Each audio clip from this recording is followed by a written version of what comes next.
Chinese വാസ്തുവിദ്യയുടെ മഹത്വങ്ങൾ നിങ്ങൾക്ക് മുന്നിലെത്തിക്കുന്നു ഫെങ് ഷുയി.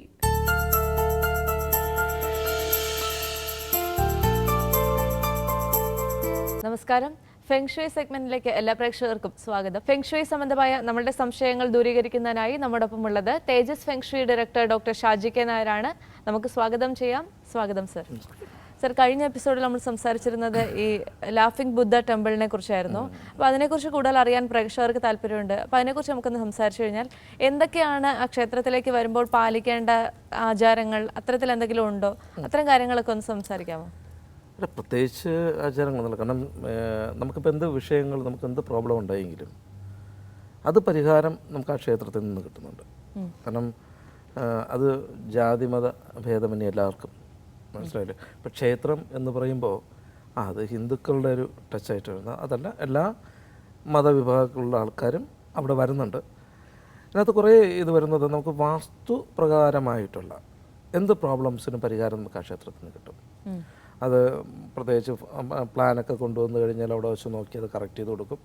അതിനകത്ത് പുതിയ പ്ലാൻ കറക്റ്റ് ചെയ്ത് ഒരു എന്താ പറയുക, ഇപ്പം ഒരു വിവാഹം നടക്കാത്തൊരു അവസ്ഥയിൽ വന്നിട്ട് ആൾക്കാർ വരികയാണെങ്കിൽ പോലും അതിന് തടസ്സം എന്താണ്, ആ തടസ്സം അവിടുന്ന് നീക്കി കൊടുക്കാൻ പറ്റും. ആധ്യാത്മികമായിട്ടുള്ള രീതിയിലാണെങ്കിൽ അങ്ങനെ ചെയ്തു കൊടുക്കാറുണ്ട്. ഇല്ല, ഫെങ് ഷുയി മുഖേനാണെങ്കിൽ അങ്ങനെ ചെയ്തു കൊടുക്കുന്നുണ്ട്. എല്ലാത്തിനും നമുക്ക് അതിൽ ഒരു വിധപ്പെട്ട പ്രശ്നങ്ങൾ. കാരണം ഫെങ് ഷുയി ഒരു കൺസൾട്ടൻ്റ്, അപ്പം ഉദാഹരണം നമുക്ക് നല്ല രീതിയിലൊരു ഫെങ് ഷുയി കൺസൾട്ട് ചെയ്യുന്ന ഒരാൾ വീട്ടിൽ വന്ന് കൺസൾട്ട് ചെയ്യുമ്പോൾ നല്ലൊരു എമൗണ്ട് കൺസൾട്ടിങ് ഫീ ഒക്കെ കൊടുക്കേണ്ടി വരും. അപ്പോൾ അത് എല്ലാവർക്കും അത് അപ്പോഴത്തേനൊരു ബുദ്ധിമുട്ടുണ്ടാകും.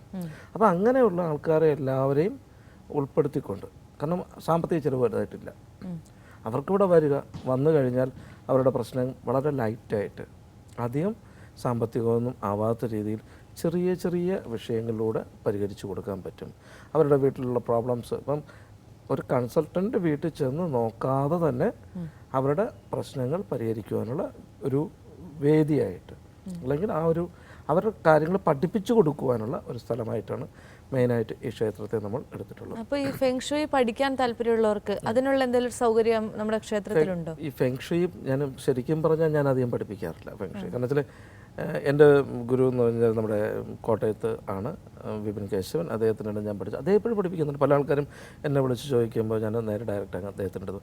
അദ്ദേഹം ഞാൻ പഠിച്ചതിന് ശേഷമാണ് പഠിച്ചത്. എന്നാലും എനിക്ക് ഞാൻ ഗുരുവായിട്ട് കാണുന്നുണ്ട്. ഞാൻ അതിനു മുമ്പ് ഫെങ് ഷുയി ചെയ്യുമായിരുന്നു പലതിലും. എന്നാലും എനിക്ക് കൂടുതൽ കാര്യങ്ങളൊക്കെ എനിക്ക് ഇതിനെക്കുറിച്ച് പഠിപ്പിച്ചു തന്നത് പുള്ളിയാണ്. പുള്ളി എന്നെ പല ക്രിസ്റ്റൽ ഹീലിങ്ങും ഇതെല്ലാം പഠിപ്പിച്ചു തന്നത്. അപ്പോൾ പഠിക്കണമെന്ന് താല്പര്യമുള്ളവർക്ക് ഞാൻ അങ്ങോട്ട് ഡയറക്റ്റ് ചെയ്യാറുണ്ട്. അല്ലെങ്കിൽ അവർക്ക് ഇവിടെ വന്ന് തന്നെ പഠിക്കണമെന്നുണ്ടെങ്കിൽ അദ്ദേഹം ഇവിടെ വന്ന് പഠിപ്പിച്ചു കൊടുക്കാനുള്ള ഒരു വേദി നമ്മളിവിടെ അറേഞ്ച് ചെയ്ത് കൊടുക്കും. ഈ ഫെങ് ഷുയിക്ക് ഉപയോഗിക്കേണ്ട ടൂൾസ് എല്ലാം, അത്തരം കാര്യങ്ങളെല്ലാം നമ്മുടെ ക്ഷേത്രത്തിൽ ലഭ്യമാണോ? അതായത് കൊണ്ടുപോകാൻ താല്പര്യമുള്ള, വാങ്ങിച്ചുകൊണ്ട് പോകാൻ താല്പര്യമുള്ളവർക്ക് ക്ഷേത്രത്തിൽ കൊടുക്കുന്നുണ്ട്. അത്രയും കാരണം വെച്ചാൽ ഈ ഒരു വീട്ടിലത്തേക്ക് ഉപയോഗിക്കേണ്ട ബേസിക് ഫെങ് ഷുയിയുടെ ടൂൾസുകൾ, അതായത് ലാഫിംഗ് ബുദ്ധ, ഫ്രോഗ്, അല്ലെങ്കിൽ ഓരോ സ്ഥലങ്ങളുടെ ഡ്രാഗൺ, ഫിനിക്സ്, ഇതെല്ലാം നമുക്ക് അവിടുന്ന് കൊടുക്കുന്നുണ്ട്. പക്ഷെ അവിടുന്ന് വാങ്ങുന്നതിൻ്റെ ഒരു പ്രത്യേകത അതിനെല്ലാം എനർജീസ് ചെയ്ത് കൊടുക്കും. ഇപ്പോൾ പല സ്ഥലങ്ങളിൽ അത് ഉണ്ട്. ഇഷ്ടംപോലെ ഷോപ്പുകളുണ്ട്. ഇപ്പോൾ ഫെങ് ഷുയി ഷോപ്പുകൾ തന്നെ ഒത്തിരി ഉണ്ട്, മറ്റുള്ള ഇതുണ്ട്. പക്ഷേ ഇവിടെ നിന്നൊക്കെ നമ്മൾ സാധനം വാങ്ങുമ്പോൾ ശരിക്കും പറഞ്ഞാൽ എനിക്ക് ഷോപ്പുണ്ടായിരുന്നു, ഞാനത് ക്ലോസ് ചെയ്യണം. കാരണം ഓരോരുത്തരും സാധനം വാങ്ങിക്കൊണ്ട് പോകുമ്പോൾ അത് എങ്ങനെ ചെയ്യണം എന്ന് പറഞ്ഞു കൊടുക്കണമെങ്കിൽ ഞാൻ അവിടെ ഉണ്ടാവും. ഞാൻ ഇപ്പം ഇരിക്കില്ല, കംപ്ലീറ്റ് എനിക്ക് എപ്പോഴും യാത്രയാണ്. അപ്പോൾ അതുകൊണ്ടുള്ള ഒരു ബുദ്ധിമുട്ട് എനിക്കുണ്ട്. അതുകൊണ്ടാണ് ഞാനത് ക്ലോസ് ചെയ്യാൻ പറ്റിയത്. ഇതേപോലെ തന്നെ പല ഷോപ്പുകളിൽ നിന്നും ആൾക്കാർ ബുദ്ധയും ഇതൊക്കെ വാങ്ങിക്കൊണ്ട് വീട്ടിൽ വയ്ക്കുമ്പോൾ ഇപ്പം ഫെങ് ഷുയി എന്ന് പറയുമ്പോൾ ആൾക്കാർ ഉദ്ദേശിക്കുന്നത് ഈ ഒരു ലാഫിംഗ് ബുദ്ധയും മാത്രമാണ്. അപ്പം ബാക്കിയെല്ലാ സാധനങ്ങളും പൊതുവെ പേര് കേട്ടിട്ടില്ലല്ലോ. പല ആൾക്കാർ എന്നെ വിളിച്ച്, സാറേ ഞാനൊരു ഫെങ് ഷുയി വാങ്ങിച്ചു വീട്ടിൽ വെച്ചു, എന്നിട്ട് ഞങ്ങൾക്ക് ഒരു മാറ്റമില്ല സാറേ. സത്യം ചിരിച്ചു വരും പല കേസുകളും ഇതേപോലെ. ഈ ലാഫിംഗ് ബുദ്ധ നമുക്ക് വീട്ടിൽ കൊണ്ടുപോയിക്കുമ്പോൾ ആ ലാഫിംഗ് ബുദ്ധയ്ക്ക് ഒരിതുണ്ട്. അത് നമ്മളെങ്ങനെ പ്രൊട്ടക്റ്റ് ചെയ്യും, അതാണ് നമ്മൾ നോക്കുന്നത്. ഫുൾ പ്രൊട്ടക്ഷൻ ആണെങ്കിൽ പല ഇതിലും ഞാൻ പറഞ്ഞിട്ടുള്ളതുപോലെ വീടിൻ്റെ പ്രധാന വാതിൽ മുതൽ ഫുള്ള് നമ്മൾ പരിശോധിക്കണം. തലനാരിഴ കീറി പരിശോധിക്കുക എന്നൊക്കെ പറയും പോലെ കംപ്ലീറ്റ് നോക്കി കറക്റ്റ് ചെയ്തെടുത്തു കഴിഞ്ഞാൽ നമുക്ക് സകല പ്രശ്നങ്ങൾക്ക് നമുക്ക് പരിഹാരമുണ്ട്. അപ്പോൾ അത്തരം കാര്യങ്ങൾക്ക് ഒരു ഫെങ് ഷുയി വിദഗ്ധൻ നമ്മുടെ വീട്ടിൽ വരേണ്ടതുണ്ടോ, അതോ നമ്മുടെ ക്ഷേത്രത്തിൽ വന്നു കഴിഞ്ഞാൽ? അല്ല, അതിനകത്ത് ക്ഷേത്രത്തിൽ വെച്ച് നോക്കിയിട്ട് അങ്ങനെ അവരെ വീട്ടിൽ ഈ ക്ഷേത്രത്തിൽ നിന്ന് പറ്റത്തില്ല. കാരണം അവർ പ്ലാന് കാണുമ്പോൾ അറിയാൻ പറ്റുമല്ലോ ആ വീടിൻ്റെ. അപ്പോൾ അത് നോക്കിയതിന് ശേഷം അത്രത്തോളം പ്രോബ്ലം ആണെങ്കിൽ അവരുടെ സമ്മതത്തോടു കൂടി, കാരണം അവർക്കത് വീട്ടിൽ വന്ന് നോക്കണോ വേണ്ടയോ എന്നുള്ള നോക്കിയതിന് ശേഷം അവരെ വീട് പോയി കറക്റ്റ് ചെയ്ത് കൊടുക്കാറുണ്ട്. അങ്ങനെ അതാണ് നല്ലത്. കാരണം ഇവിടെ വന്ന് തീരേണ്ട പ്രശ്നമാണെങ്കിൽ അല്ല അവർക്ക് തന്നെ ചെയ്യേണ്ട പ്രശ്നമാണെങ്കിൽ അവർക്ക് തന്നെ തീർക്കാൻ പറ്റും. ആ ഒരു രീതി അനുസരിച്ച് നമുക്ക് കൊണ്ടുപോകാൻ പറ്റും. അതുകൊണ്ട് എല്ലാ പ്രശ്നങ്ങൾക്കും കുട്ടികളുടെ വിദ്യാഭ്യാസമായിരുന്നാലും അല്ലെങ്കിൽ തൊഴിൽ തടസ്സമായിരുന്നാലും വിവാഹം നടക്കാതിരിക്കുന്ന ഇന്ന് തന്നെ ഒന്ന് രണ്ട് ഇത് ഞങ്ങൾക്ക് അവിടെ ഉണ്ടായിരുന്നു. വിവാഹം നടക്കുന്നില്ല എന്നുള്ള രീതിയിൽ അത് നോക്കിയപ്പോൾ നമ്മളെ വീടിനകത്തുള്ള പ്രോബ്ലമാണ്, വീടിൻ്റെ സൗത്ത് വെസ്റ്റിലുള്ള പ്രോബ്ലമാണ്.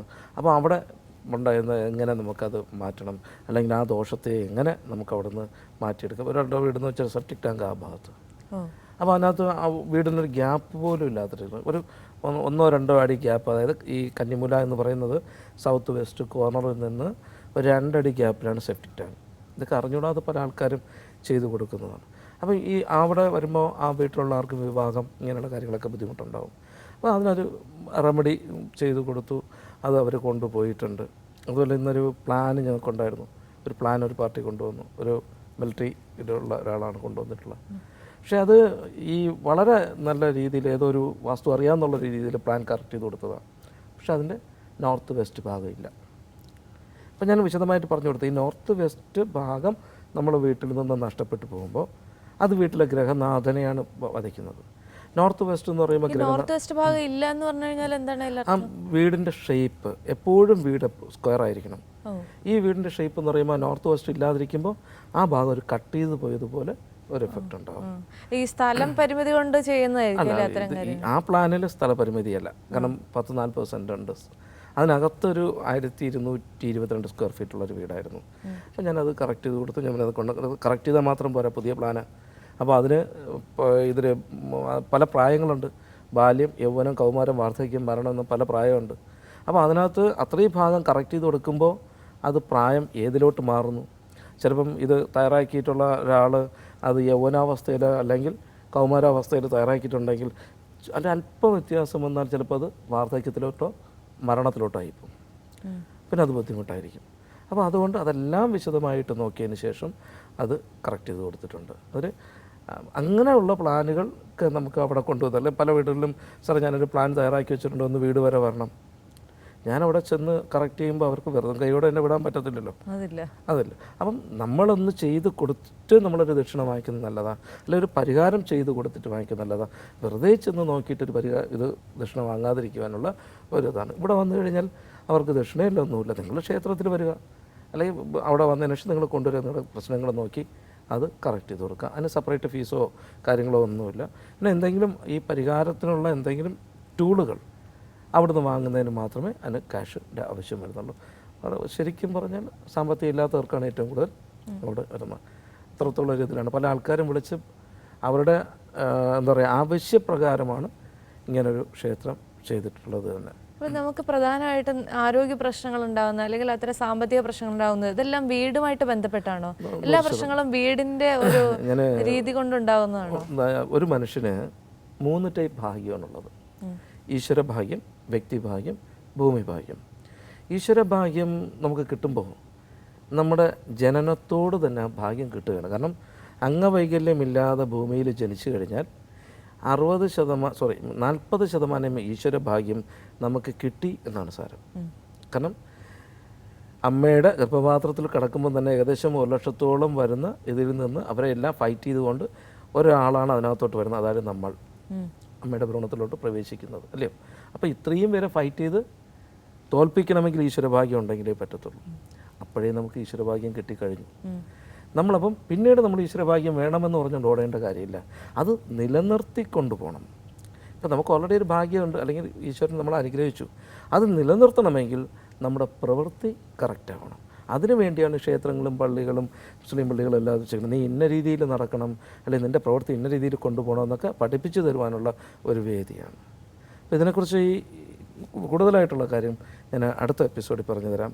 ഇതിനകത്ത് കൂടുതൽ നിങ്ങൾക്ക് എന്തെങ്കിലും സംശയങ്ങളോ കാര്യങ്ങളോ ഉണ്ടെങ്കിൽ വീട്ടിൽ താമസിക്കുന്ന എല്ലാവരുടെയും ഡേറ്റ് ഓഫ് ബർത്തും വീടിൻ്റെ ദർശനം എങ്ങോട്ടാണ് നോക്കിയിട്ട് വിളിക്കുക.